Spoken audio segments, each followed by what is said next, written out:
Word Balloon is brought to you by the League of Word Balloon Listeners.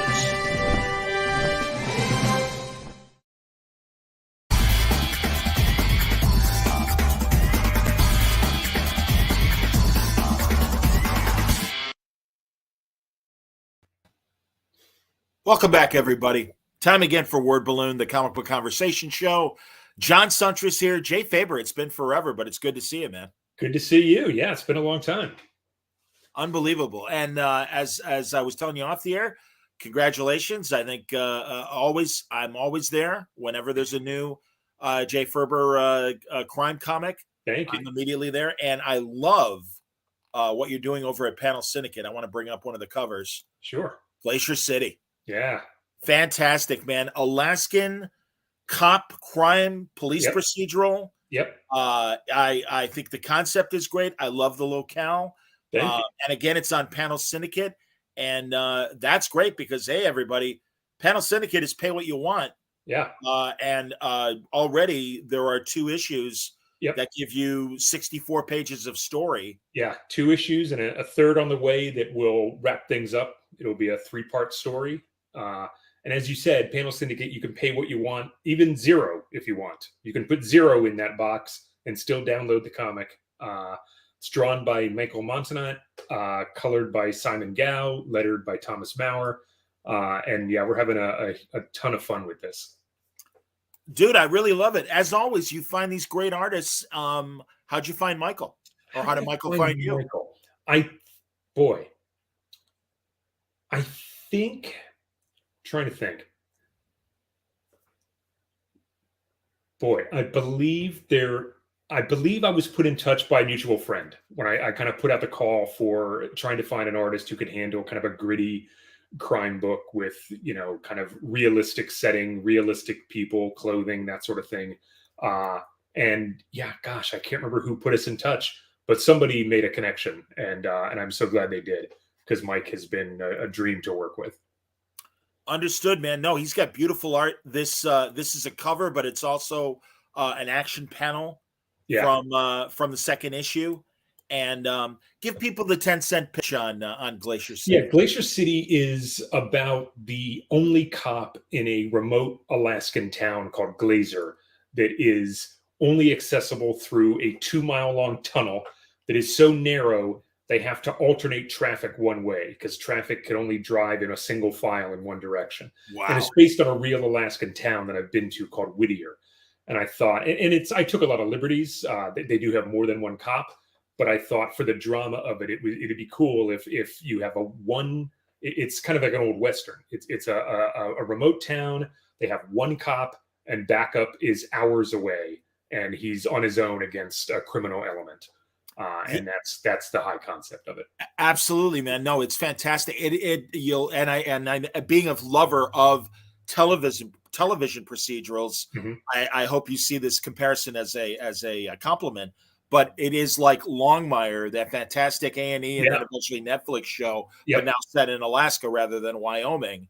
Yes, and great idea, man. Honestly, really the state of Alaska just fascinates me. Same as you point at, well, there you go, man. And yeah, man, your afterward essay in the first issue, I won't spoil, I'll let people discover it. Some of the things you've already said are mentioned there, but it is that appeal. And obviously this is kind of at the kernel of the story. There are people that grew up in Alaska and lived in Alaska, and then there are people that go to Alaska to kind of get away from their past life. Right. And that's the case with your protagonist. Yep. Yeah. There's 2 kinds of people who live there: those who were born there and those that came there to get away from something.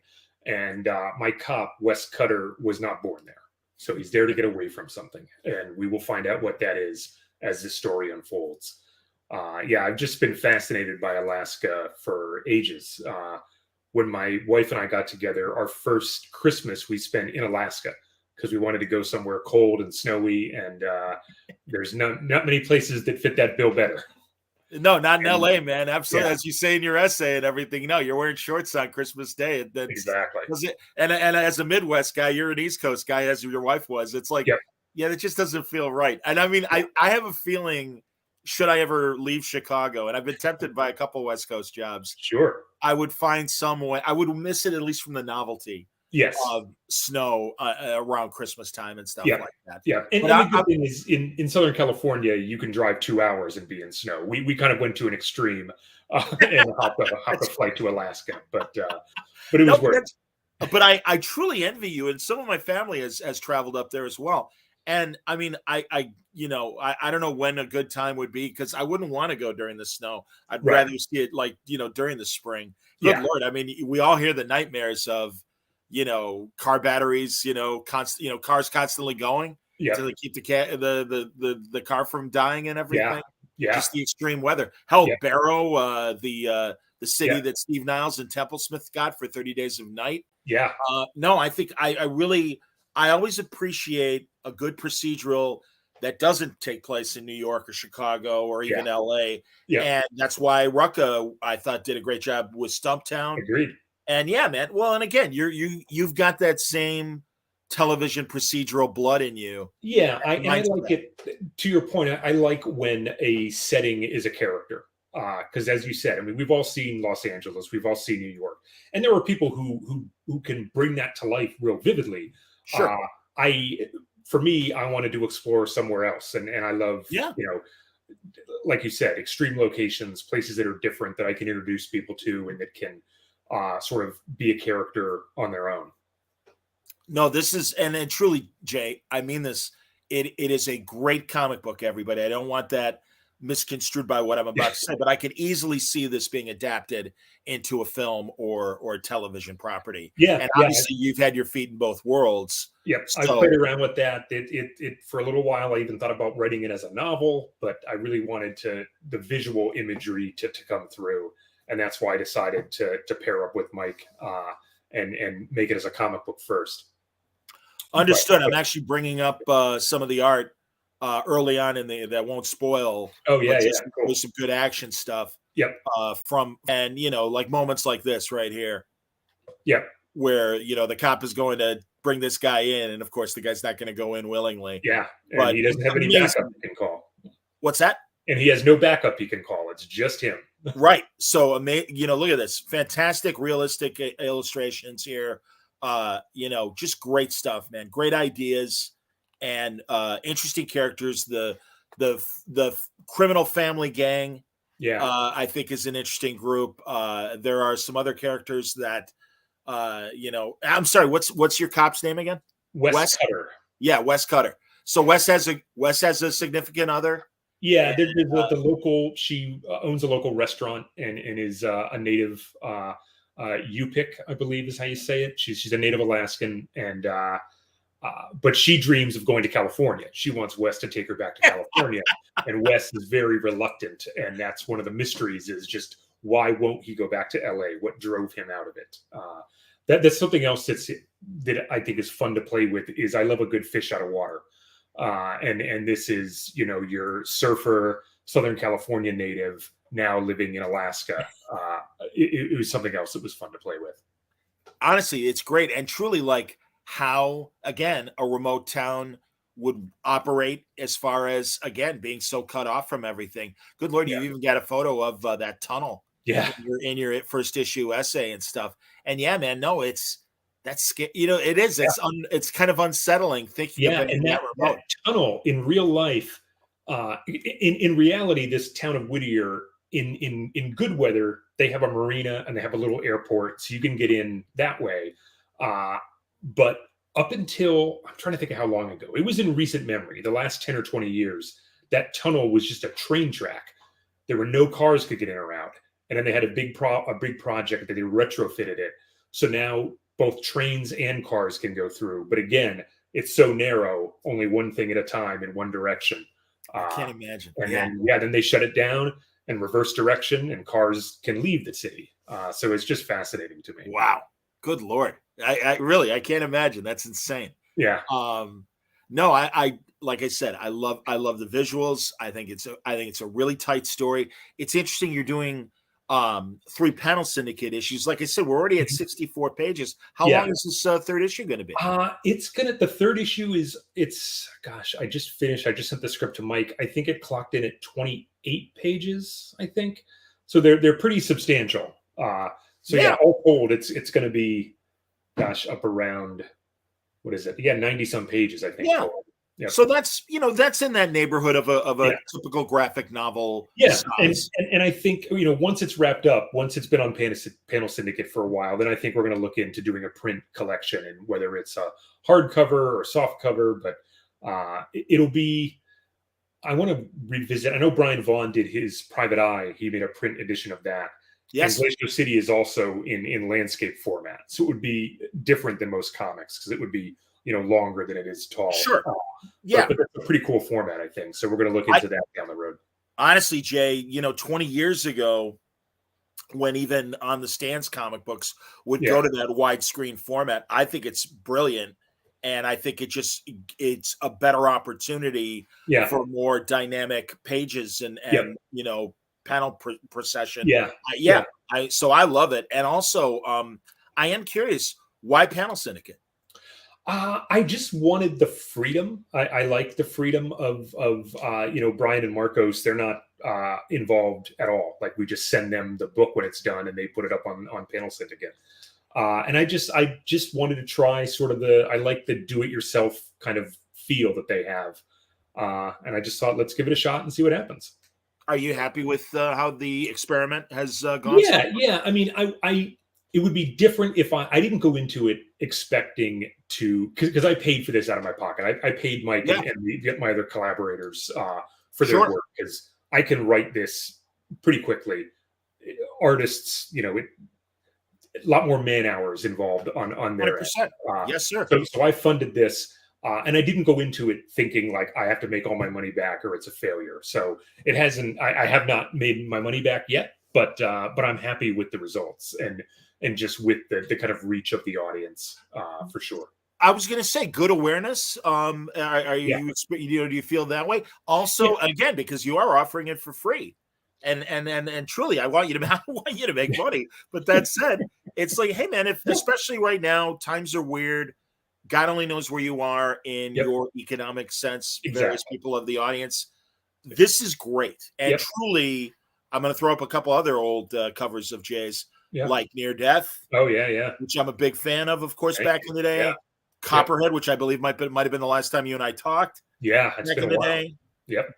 But these are also amazing criminal procedurals that are crime procedurals that you will find on Kindle or at I imagine at Faerber.com. Yeah, I don't really sell them there, but you can find links. You can buy them. You can get them through your local comic shop. You can get them online at comic shops, bookstores, Amazon, if you're so inclined. Yeah, they're all out there.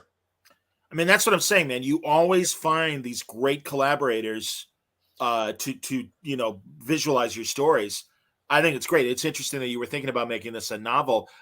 Are novels still something you want to play with? Yeah, for sure. I mean, I've always wanted to be a novelist ever since like high school, I think. And I've had a number of false starts, but I'm working on one. I've been working on one that I started during the pandemic that I think it's going to catch, and I haven't given up on it yet.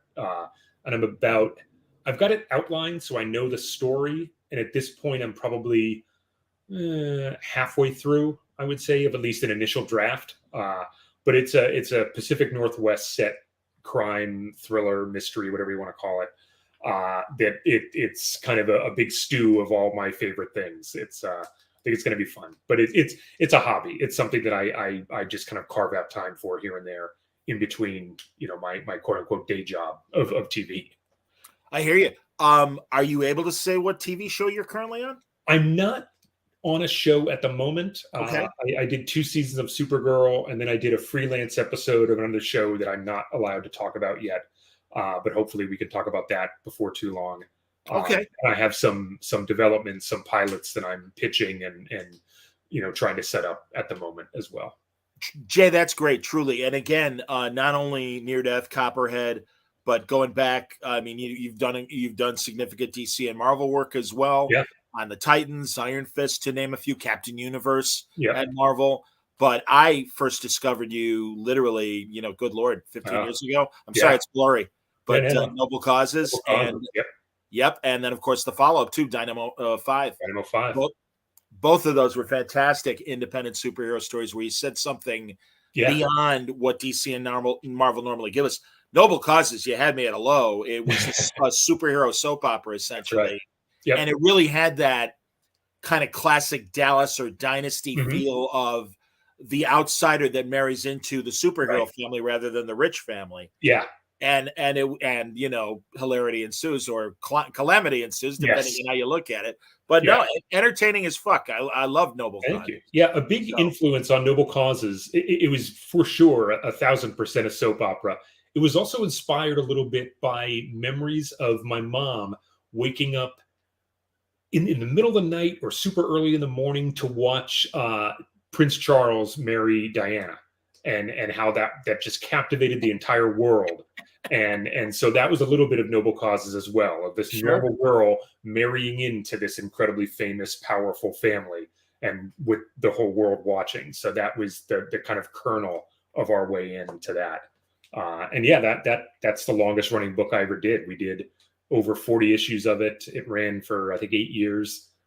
Yeah, that was wow, really like a that lifetime long? ago. Congratulations! I didn't realize it ran that long. Yeah, Fantastic. yeah. I mean, with all the various miniseries and stuff, Sure. it spanned 8 years. Yeah, That's great, man. No, I like I said, I always enjoyed it. And Dynamo 5 I thought was a great concept as well. thank you. Oh, you know what? I can tell you, it's already been announced that Image is doing this anthology anniversary celebration because it's their 30th anniversary this year. Yeah. Wow. And I think the first issue is already out, I believe. But I did an 8-page story that revisits a lot of my Image superheroes, and I was reunited with a lot of my collaborators from those books. And I don't want to go into too much detail because it's a pretty fun surprise. But it's a really, if you enjoyed those books, it's a nice kind of trip down memory lane with me and a bunch of my friends revisiting these characters. That's great. I don't even know what issue is going to be in, but it's I can't wait to see it. It's a lot of fun. Well, that's the thing. I mean, people are reasonably cognizant of Image founding years, the 90s and everything. And then you guys were like part of Image 2.0. Kind of. Yeah. And I really I mean, Bendis was kind of at the beginning of it in 99, but it seemed like you, B. Clay Moore, Rick Remender, John Hickman. Yeah, and Kirkman. That's when I started right around. And yes, indeed, Robert and Walking Dead. Absolutely. Yep. Yes, sir. And Robert gets the accolades, and rightfully so. But it's like, really, it was that era starting in like 99 that really got me into comics. And one of the reasons why I started Word Balloon was like a lot of those great Image books where I'm like, oh yeah, DC and Marvel's doing interesting stuff. But man, all of a sudden there's like all these interesting independent creators that are doing their own things. Some of which is superhero, but some is not. Yeah, when I came into Image at the time, they had steered so far away from superhero comics. It was really just Savage Dragon at that point. Right. And I remember pitching Noble Causes to Jim Valentino and being like, would you guys ever do a superhero book again? Like, it was that far off their radar. And he was like, yeah, the right book. And then I went to work putting this together and finding artists and all that stuff. And and then now Image is I mean, they still do a huge variety of books. Superheroes aren't their bread and butter, but certainly, of course. But they're still alive. I mean, now you have Radiant Black, which is kind of like the new wave of superhero books there, which absolutely is really fun to read. That's a very good point. Blue Flame as well. I really what Chris Cantwell's doing over at Vault and stuff.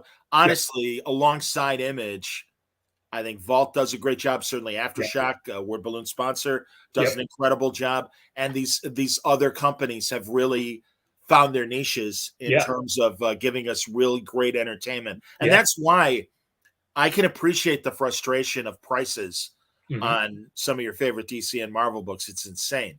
Yeah. But thank God these other books are out there, I think are incredibly entertaining. And again, I'm glad to find the audience. And same thing goes for Panel Syndicate. And so they're not going to get derailed by a crossover or, the book suddenly, or there's a new creative team, or, this direction, we're changing our minds. And I understand that's part and parcel with Marvel and DC Comics, but that's one of the things that I like of these indie books is that you get a more kind of cohesive vision and attention to the characters. Some of your books have managed to, go on and have volumes 2 and 3 and the like and things like that. It seems to me that in the 2000s, especially the 2010s, that people, it's almost like that Netflix model that everyone complains about from a television standpoint. Right. 3 seasons and out. Yeah. Not kind of willing to spend more money than that. It'll be interesting moving forward after the big stock drop, obviously, in the last couple of weeks where Netflix goes. And I'm interested in more about streaming. But regarding comics and someone that has done miniseries and like I said, things that have had legs, do you kind of see, and especially maybe even in the case of Glacier City being 3 issues and essentially, just under 100 pages of total story, I wonder what the sweet spot is, and I wonder if you have an opinion on that, of an ongoing independent thing that might overstay its welcome if it goes too long. Well, it's tough. I grew up reading big sprawling ongoings like New Teen Titans and Uncanny X-Men and all this stuff where plots would simmer and stretch for years. Yeah. And that's what I wanted Noble Causes to do. And it kind of did that, but we were always battling low sales. And, I would have an artist for a handful of issues and they would get, a better offer somewhere else, which I totally get. So to answer your question, I have definitely started thinking in smaller chunks. When I come up with an idea for a comic, it's almost never an ongoing at this point. It may be open-ended, like, hey, we'll do this story arc, and if it does well, we can do more. But I just think that it's at least for the level of sales I can attain generally, an ongoing series is just too hard of an uphill climb, because there is that sort of natural attrition of your sales dipping every month. And it is kind of similar to your point to Netflix, routinely ending things after 2 or 3 seasons. And so I've just kind of gone into it with that as my goal of, okay, this thing's only going to be 100 pages, or this will be 6 issues. And if we're lucky, we'll get to do 6 more. But if not, those 6 issues will be satisfying and you won't feel like you've been denied an ending. Right. And even in the cases of Near Death and Copperhead, you've been able to tell other stories and stuff under the umbrella. Yeah. And, Dodge's Bullets, is that still available anywhere? Or boy, I don't.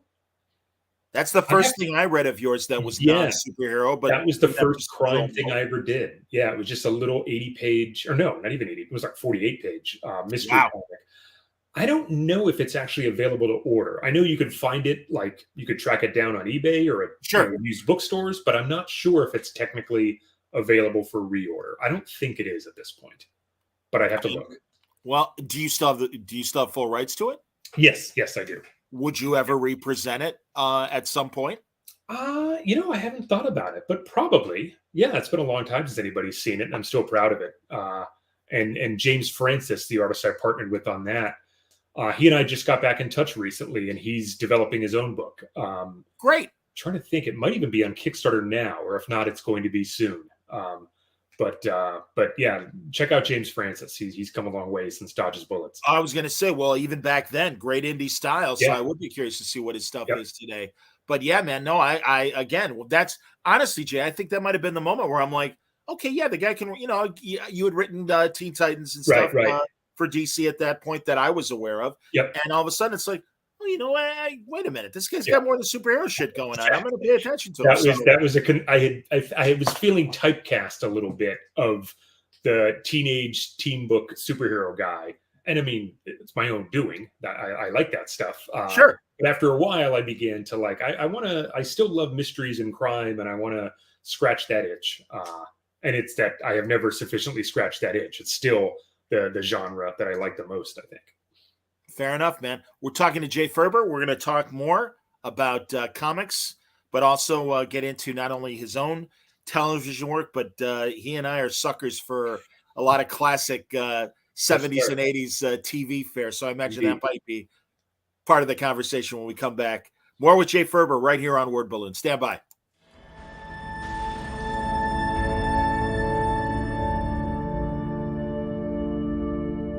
I was such a fan of the Legion of Superheroes when I was a kid that I always wanted to work with this version of the characters that was designed back in the 1970s.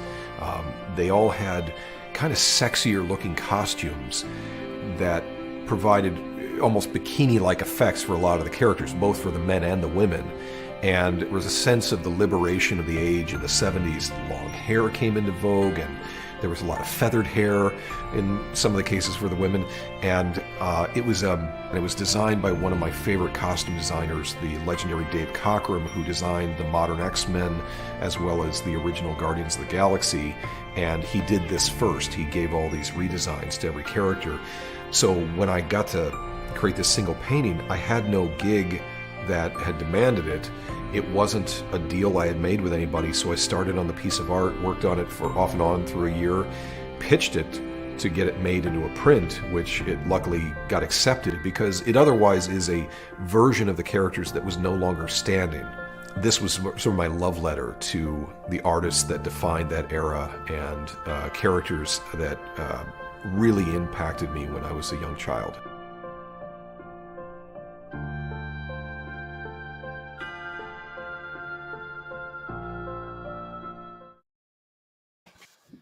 Here we go. We're back with Jay Faerber here on Word Balloon, talking about, among other things, Glacier City, his new book from Panel Syndicate.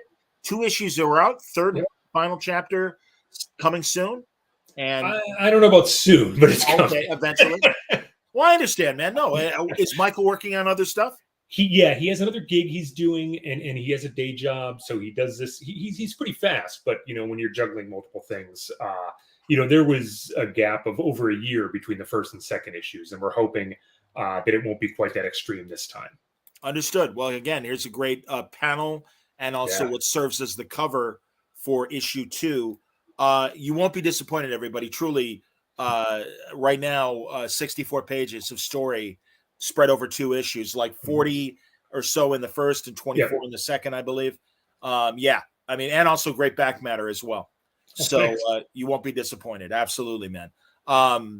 Well, also, all right. So, we mentioned it earlier. You obviously have done some great TV writing. You just wrapped up 2 years on Supergirl last year. Yep. And congratulations. I think the show stuck the landing. I think it's one of the best of the CW shows. And I think really helped establish in the mainstream's mindset that Supergirl is a worthy character on her own. Yeah. And I think accomplished a lot in those years. Yeah, it was a ton of fun to work on that show and to come into this show that was already had such a great following and these great characters with this incredible cast and a great crew, and to play on that playground with this shared universe of superheroes. I lobbied for it and was so fortunate to get to write the Crisis crossover episode that was just a fanboy dream come true. That's one of the greatest comic books of all time. And to kind of translate that for TV, 5 different shows, one story, 5 crews. It was an incredible undertaking. The writing alone was difficult just to coordinate everything, but that was the easy part. It was the production managers and the line producers who figured out how to schedule all these things that were all shooting at the same time, and which actors you could have on camera at which time and what set they would be on. I don't know how they did it, but it was super exciting and thrilling to be part of. Based on the conversations I had with some of the behind the scenes people, it was really tough, and also kind of tough on the actors, especially as well, where all of a sudden, hey, here's some extra episodes you got to work on. And exactly. So I'm glad they one guy that it was so great to have his ear, or I should say his mouth, in my ear as it was all being planned was Mark Guggenheim. Oh yeah. And he was, I know, beside himself, as I'm sure you all were, that finally the CW network understood the value of a crossover and you want this, and especially doing something as big as the Crisis became. I think that's terrific. So did you were you one of many writers? Did you just write the Supergirl episode? No, I wrote the way it broke down on Supergirl. All the episodes are always co-written, so there was at least 2 writers on a script. And on the Crisis episode, it was really 4 of us. So it was Mark Guggenheim, my showrunner, Robert Rovner, and then a colleague of mine named Derek Simon and me. And so the 4 of us broke it up. I wrote, I think, 2 acts. We all just kind of divvied up the scenes and stuff. But I got to write Some of the Legends characters, some of the Batwoman. I got to write Flash. It was great. It was a little opportunity to write all these different shows in the span of one script, and try to capture the tone and the feel and the voices. And it was a pretty memorable time. And not just those 5 shows, but then when we brought in the Smallville characters and Burt Ward and Robert Wool from the Batman movie, and when those conversations were happening about what kind of cameos can we get, that was just like, oh my God, it makes sense. If we're going to do this, let's really do it right. And that was a lot of fun.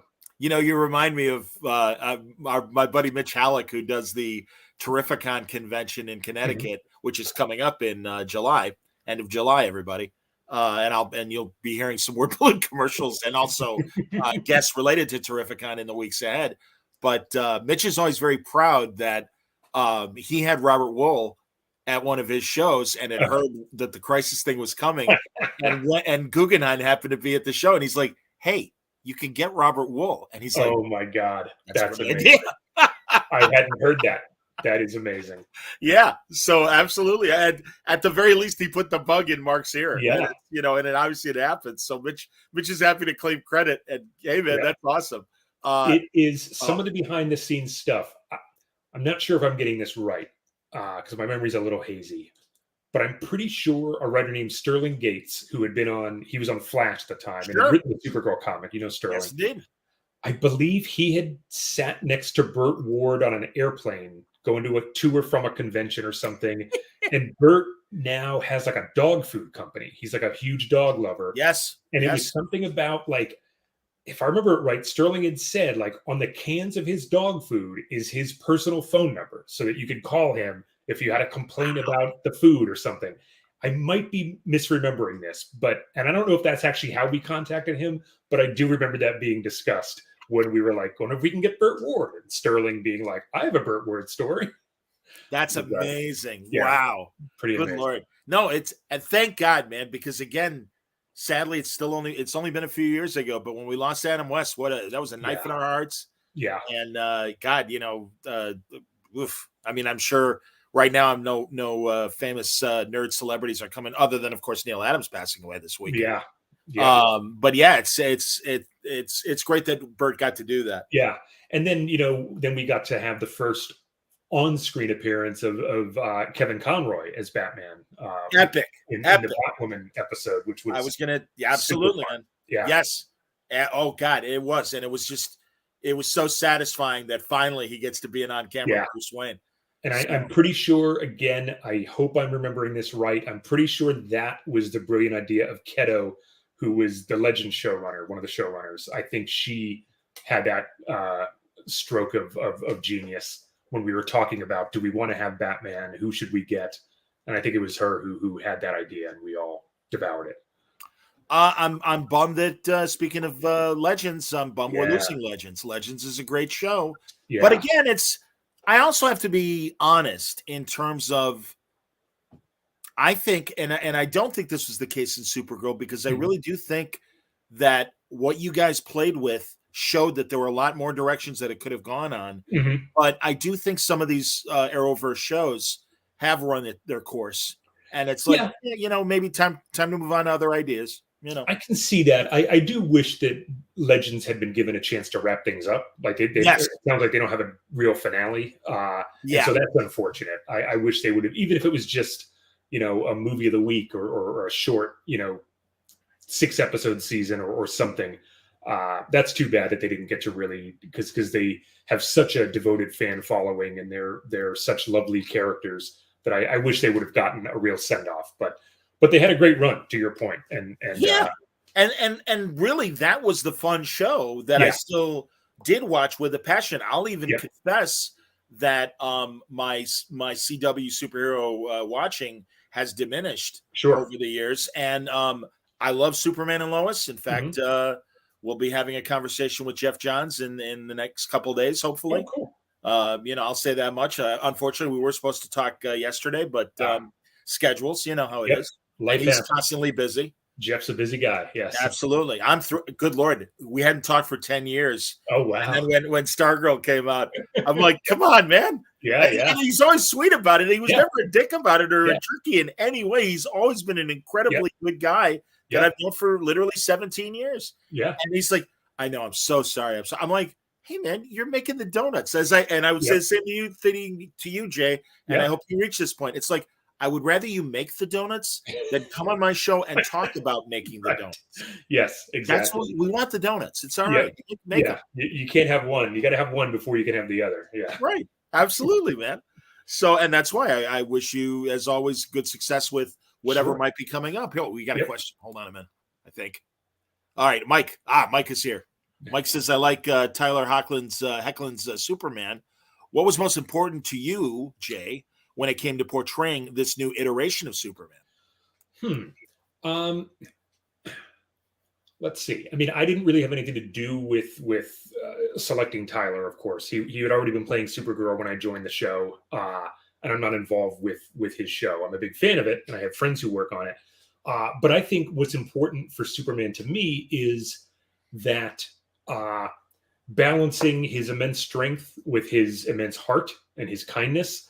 I think that is the key ingredient to Superman, and I think that the creative team and Tyler have just nailed that. He's such I got to spend a little bit of time with Tyler during the Crisis stuff, and he's a really nice guy and really understands and embraces those qualities of Superman. Performance he made, I don't know if you saw the movie, the bodybuilder guru, Joe Weider. Mm-hmm. They made a movie. Right. I haven't seen that movie, but I know Tyler was in it. Yeah. I think it's called Bigger. I think you're right. Yeah. And man, it is great. And he was fantastic as Joe Weider. And it really is very different from playing Clark Kent and Superman. Mm-hmm. But no, I hear what you're saying. And also what I loved, and this is before you were on the series, but initially in that first season when we didn't see Superman, the way that the writers wrote Superman on Supergirl, like just his texts of encouragement to Kara and things, it's like, that's Superman, man. Yeah. That's what he is. Yep. And in contrast to some of the other Superman product where we did see him on camera, no disrespect to the actors, it's never their fault. Yeah. But it's like, no, that's Superman. That's the guy. And truly, like you said, Tyler just walked in. Yeah. And it's like, of course, that's Superman. And I love that people are like, well, he's too small. And it's like, who says Superman has to be gigantic? Exactly. And I'm like, he's got it, man. And especially when he was Clark and those early episodes when he would play with what's her name? Flockhart. Yeah, yes, because Flockhart, yes. Yeah. Absolutely, man. No, he was great. And you just bought that Cat Grant, Clark Kent relationship based on their acting. Yeah. They got it and the writers got it. Yeah. So, Totally agreed.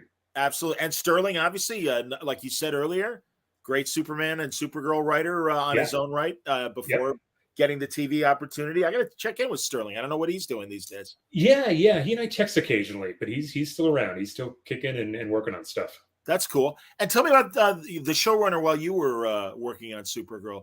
Well, because that's a name I haven't heard yet. It was actually two of them. It was Robert Rovner and Jessica Queller.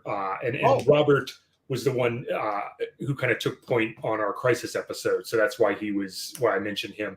But it was the two of them. They were a team. And they were great. They had joined the show, I think, midway through the first season and then became showrunners, when there was a creative change in season 3. And then they steered the ship to the end and got us, steered it to the finale. And they really do. I think they were both admittedly not huge comic book fans in off screen. But they really did get on a basic level, on a fundamental level, what made Supergirl tick in terms of her. It's that slogan that I believe Sterling coined, the hope, help, and compassion for all. That was, one of our guiding principles on the show, was that sort of, was Supergirl's humanity, despite the fact that she's an alien, that she has this immense heart, and that's her real superpower. And Robert and Jessica really, that was important to them, that we maintained that, and that was our kind of guiding principle. I loved the addition of all the various characters from Dreamer to Brainiac, and Yeah. it's funny for the audio audience, everyone watching knows. But I played my Alex Ross commercial showing the Legion of Superheroes, and I didn't even subconsciously realize, oh yeah, that makes sense because It's on brand. Yes. So loved Monel. The whole Monel story I thought was terrific. Yeah. Yeah, honestly, I, as always, appreciate. The great thing was they used the comic book continuity, told very different stories and even different interpretations of the heroes and villains, but always interesting and always had my attention. And that's even the red, it's the Red Son, Red Daughter. Red Daughter was cool. Yeah. I thought it was fantastic. I did not expect it. Yeah. And it was like, man, you guys nailed it. It was fantastic. That was before my time as well, but they did a really good job with that.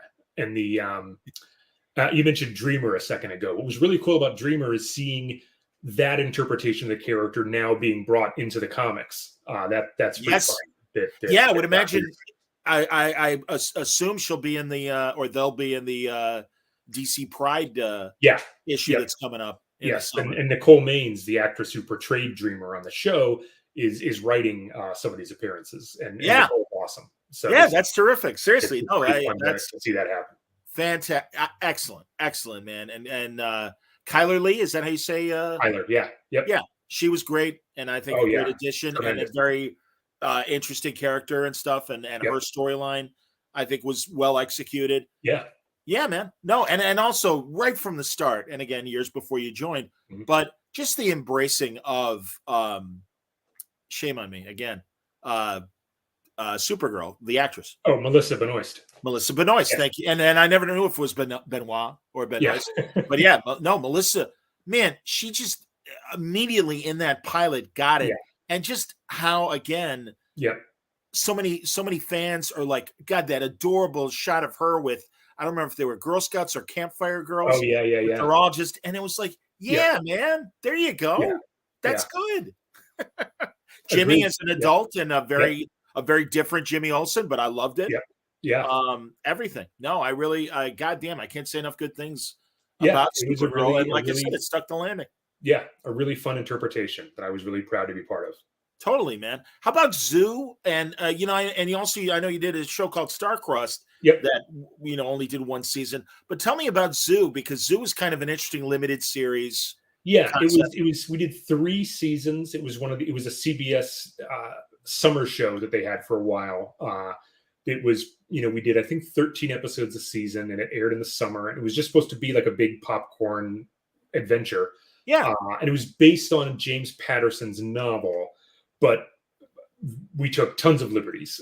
It was really, we took a couple names from the book and the basic premise of animals rebelling against humankind.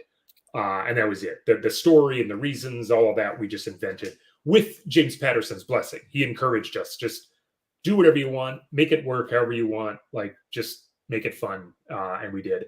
And it was great. It was, while it was based on a novel, it was very much a comic book show in terms of its sensibility and just big, bold storytelling, fun characters, ridiculous over the top action and sequences. And it was one of my favorite experiences. I had so much fun on that show and made a lot of good friends. I'm surprised that more network shows aren't following the 13 to 15 episode model. Yeah. Especially the CW, where I do think they have so many properties. And one of the reasons why I've kind of walked away from a lot of these shows is what was so standard for years about the 22 to even 24 episode season feels bloated these days. It does. It can. And I do think that even networks are scaling back a little. Like Stargirl, for instance, they only do 13. And some of the, like, I know, like 911, the 911 franchise on Fox, I don't think they might do 18, I think, but they don't do the full 22 anymore. But yeah, I mean, I do like that we are mixing up lengths. And because there is something to be said for a big 22 episode season on a procedural. It gives you the opportunity to explore supporting characters and one-offs and that sort of thing. But yeah, if it's not in the right hands, you do feel kind of a bloat. Yeah, and also the move to one big story a season and leaning heavier on that. Yeah. And that's why I'll say it, a lot of the CW shows, when you had the big bad for the season, there were a lot of those bottled shows or standalones that it's like, hey, you got us because of this big bad and this big story. Right. I'm kind of pissed that I got to wait for an hour and not get any sense of that story. So that is a real sort of double-edged sword, because I like, for me personally, I like having a big bad and that sort of serialized, let's follow this bad guy for the whole season. But the more you do that, to me, you run the risk of your heroes looking ineffective if they're fighting the same guy week after week after week after week and can't quite defeat him. And so I like mixing it up and having standalone episodes that have their own villain that isn't connected to the big bad. But to your point, I understand too that when you've conditioned an audience so much to follow the big bad, that if you deviate from that for an episode, it can feel like a waste of time or like you're treading water. So it's tough to find that balance, to have a big bad for a season and still feel like you can take these diversions for an episode or two. It's a real tough line to walk, I think. My guess is my audience might be with me or sick of me just complaining about a specific franchise that doesn't understand how to do a one story, one season thing. So I'll leave that comment there. Okay. And yeah, because again, it's just, these are bloated seasons that, okay, you didn't move the main story forward and you've got a supporting cast that I have no idea who they are beyond standing behind your number one on the call sheet. And that really annoys me. Yeah. And Jay, you're a guy, and truly, and I love this about you, and this is one of the reasons why we're friends. We love classic TV. Yeah. And good Lord, they had no choice because the real money was in syndication. Right. You're goddamn right. We're doing 30 episodes a year. But the difference was there was no big bad connected to it for the most part. Every week was a new story and a new challenge. And what I like about that is the variety it gives you. You can do an episode, where they're on a submarine, and then the next week they're undercover at a health club, or whatever the shit. But if your format's flexible enough, you can tell very different stories each week. Whereas if you have that big villain, it sort of might lock you into more it feeling all the same. Well, and truly, and again, because we're slightly older or whatever, but you're younger than me.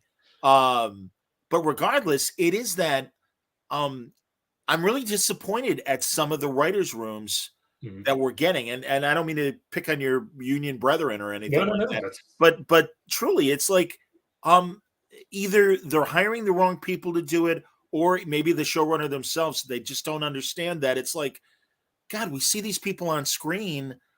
They're kind of involved in the action part of the show, but they're not really involved in whatever character stuff.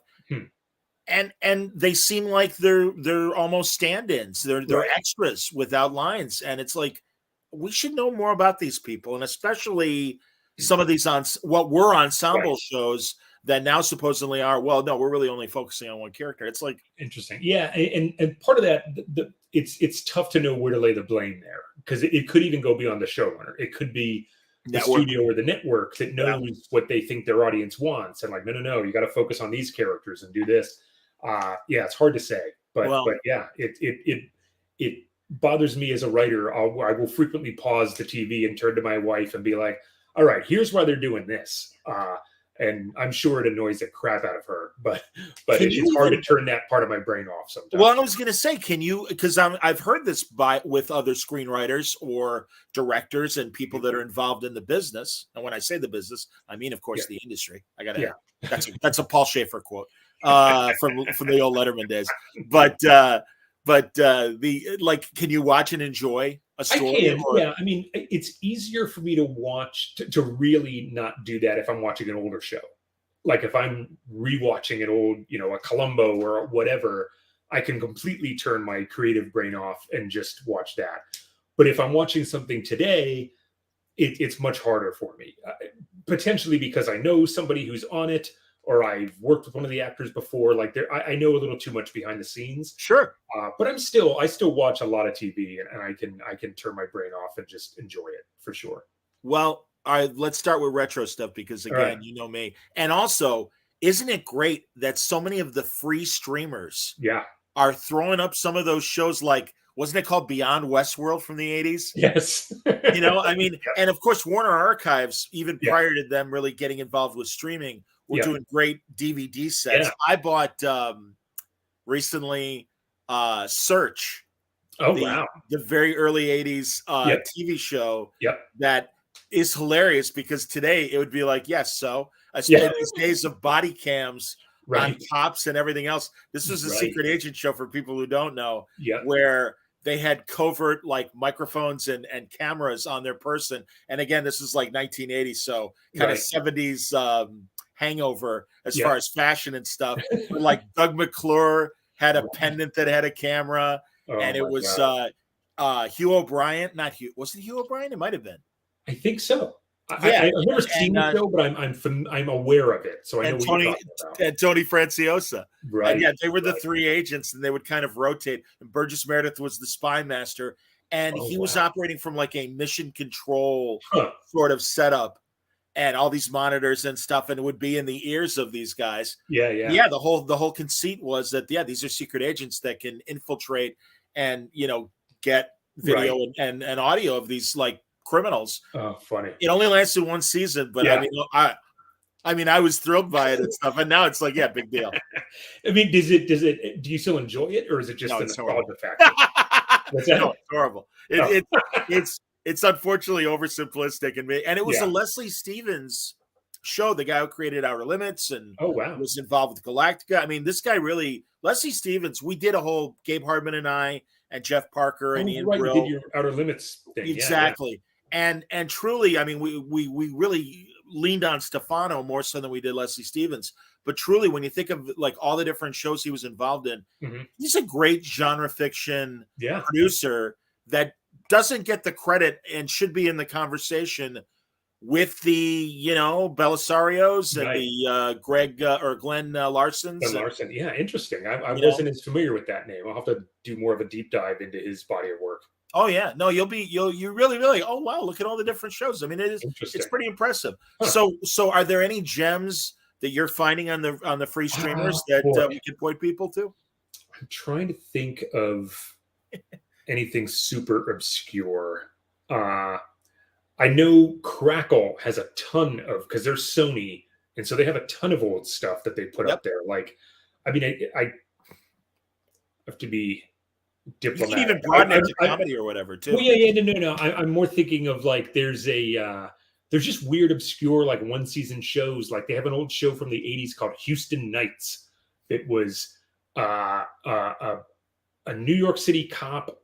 It's a classic, New York City cop gets transferred to Houston, and he's a city boy, but Houston's also a city, but it's still just like more country, and paired up with a cowboy cop, and so it's McCloud in reverse. It's a buddy show, and it's not great, but it was just funny to be like, oh wow, that is put up on streaming. But you know what I am revisiting that I'm enjoying actually, and it's not as old as some of the stuff we're talking about, but there was a show. It was a John Wells show in early 2000s called Third Watch. It was firemen, police, paramedics in New York. Yes. And it ran 6 years, but has never been. I think it stalled out after 2 seasons on DVD. But it's now on the Roku channel, the whole series. Oh, wow. Great. And so I've been diving back into that because I haven't seen it since it aired. And my dad was at one time a cop, another time a fireman. So that stuff's in my blood. Oh, there you go. And that makes, I never knew that before. That makes sense in terms of, your genre of part of my secret origin. Yes. Yeah, man. That's cool. No, that's great, man. So would you talk to your dad about, Yeah, I would pick his brain for research stuff from time to time. But a lot of it, I mean, he hasn't been in that field in a long time. He's like a consultant with the volunteer fire company where he lives now. So he's still kind of around to advise and observe, that sort of thing. So yeah, I pick his brain from time to time, but I think it's more of that's just he kind of lit the spark that fuels my interest in these things. And he watches a lot of the same stuff, a lot of the stuff that I do in that vein as well. I know one of your favorites from the 80s was, of course, Unsub. Oh yeah. Yes. Yep. So Unsub, Stephen J. Cannell. That show was both Criminal Minds and CSI before either of those shows existed. Yeah, a group of federal agents who used forensics and psychology to track the worst serial killers. Yeah, it only lasted, I think, 8 episodes. I was going to say like half a season or whatever. Yeah. But it was ahead of its time. But that was another Cannell show. Yeah. Well, that's the case with a lot of these shows where like, oh my God, if it had only been 10 years later, or even 5 years later, even Third Watch, I think, you know, could have easily been a bigger deal. Yeah. As sadly our society has gone in the shitter, and you know, these first responders are more, you know, prescient than ever in terms of their awareness. I mean, it's not that different from 911. The 911 franchise absolutely is essentially that, just with a different take. But yeah, a lot of these concepts are kind of timeless. I'm trying to think of other old gems that I've come across. Boy, I think I saw Street Hawk on somewhere. Remember that? Rex Smith. Yeah, Rex Smith, the super motorcycle. I believe he's going to be at Terrificon this year. Oh, really? Oh, that's great. Yes. See that? I worked in a plug. Nice going. I know. I have to confirm it with Mitch, but I'm pretty certain that because in previous conversations, he's like, yeah, I'm thinking about Rex Smith. I'm like, that would be great. Original Daredevil. Exactly. Yeah. That's what I said. I'm like, yeah, Street Hawk and Daredevil. He's like, oh, I know. Yeah, honestly, forgive everybody because, again, Mitch is on enough that you know he's a friend. But truly, that one of the and yes, he's a sponsor of Word Balloon. But one of the things I really love about Terrificon is Mitch is very even down to the actors that he has on shows. He really is. He really wants a real comic book connection, or he's got 3 people coming from the Orville, so that's like a nice tie-in. Right. Yeah, right. I mean, he really is like, and God, I was trying to convince him to book Bernie Capel from Love Boat because I'm like, he's like Love Boat. I'm like. He was Siegfried on Get Smart, and he was Alan Adale on the Robin Hood Mel Brooks thing when things were rotten.